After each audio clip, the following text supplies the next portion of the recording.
This tastes just like your local chipper curry, mild, smooth and easy to make at home. I'll show you how easy it is to make. The first thing you need to do is heat some oil over a medium-high heat. Get your chicken, cut it into bite-sized pieces and add some salt and pepper.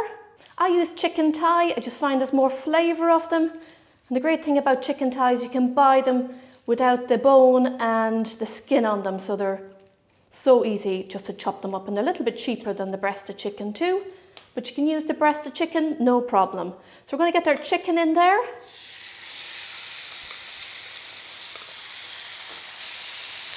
We're going to cook this now for about 5 to 6 minutes until it's lightly browned. My chicken's ready now, so I'm going to remove it from the pan.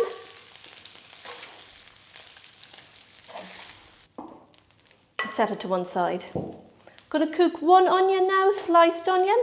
I'm going to cook this for 4 to 5 minutes until it's softened. That smell is so good.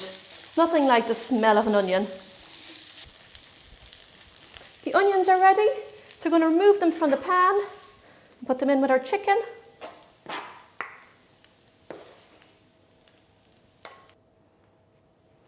You can add a little bit of extra oil if you need it.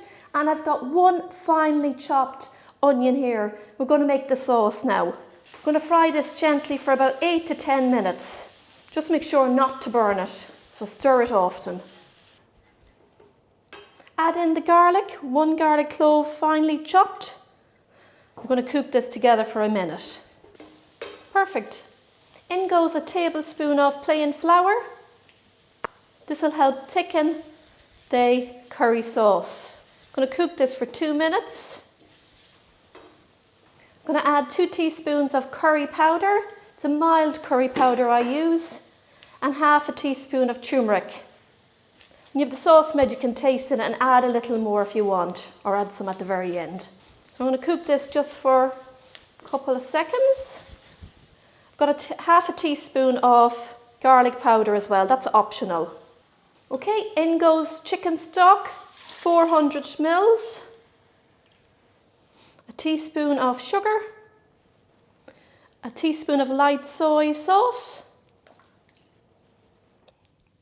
and the final ingredient is 2 tablespoons of finely grated apple. You could use apple juice either. The apple will help give it the chipper style curry flavour we all like. I'm going to bring this to the boil and then simmer for about 10 minutes.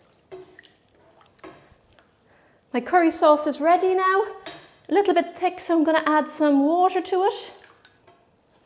And I'm going to blend this now so I've got a nice smooth curry sauce, no bits in it. Get the curry sauce into a bowl or a jug. So you can set your pan to one side because we're going to need that again. And blend until smooth. Brilliant. Going to have a little taste now. Delicious. Going to get this back onto my pan now. All right, in goes my sauce. If you feel it needs another little bit of water, you can add it. And I'm going to add in my chicken and onions and all the juice. Just turn the heat up a little. We're going to add in 100 grams of frozen peas.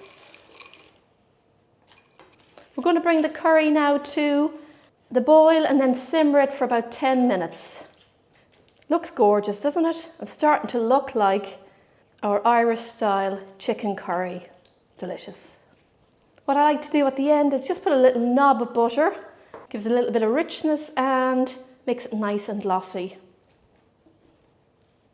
Time for the taste test. That is beautiful, just the way I like it. I love a mild curry. And this is very similar to what you get in the takeaway here in Ireland. If you do want a little bit hotter, you can add some more curry powder to it and just cook it off for about 1 to 2 minutes. It's time to serve this up now. I'm ready to serve up my chicken curry now. And here in Ireland, we love it with chips and rice. It's called half and half for obvious reasons. And let's get some chips on here too. Beautiful.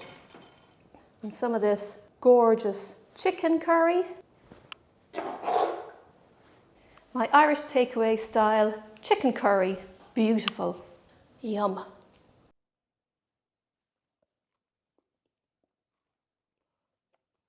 That's it everyone, my Irish style takeaway chicken curry. Hope you all enjoy it. Full recipe is below. Happy baking everyone. See you soon.